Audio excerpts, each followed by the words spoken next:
एक दिन गौतम बुद्ध अपने शिष्यों के साथ एकदम शांत बैठे हुए थे।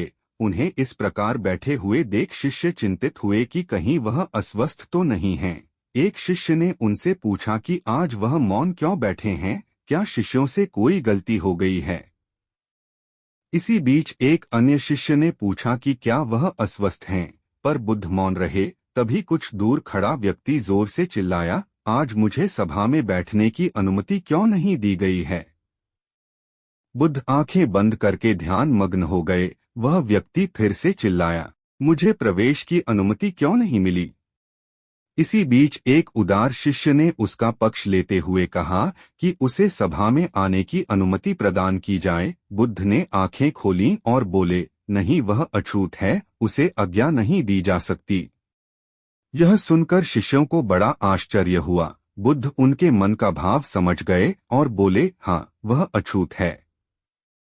इस पर कई शिष्य बोले, हमारे आश्रम में जात पात का कोई भेद ही नहीं, फिर वह अछूत कैसे हो गया।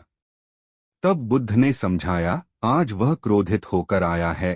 क्रोध से जीवन की एकाग्रता भंग होती है। क्रोधी व्यक्ति प्राय मानसिक हिंसा कर बैठता है। इसलिए जब तक वह क्रोध में रहता है तब तक अछूत होता है। इसलिए उसे कुछ समय एकांत में खड़े रहना चाहिए।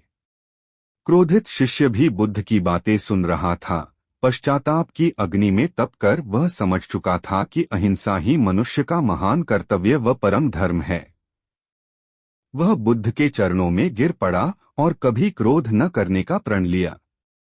शिक्षा आशय यह है कि क्रोध के कारण व्यक्ति अनर्थ कर बैठता है और पश्चाताप उसे बाद में होता है, जिसका कोई लाभ नहीं मिलता। इसलिए हमें क्रोध नहीं करना चाहिए। असल मायने में क्रोधित व्यक्ति अछूत हो जाता है और उसे अकेला छोड़ देना चाहिए। क्रोध करने से तन, मन और धन तीनों की हानि होती है।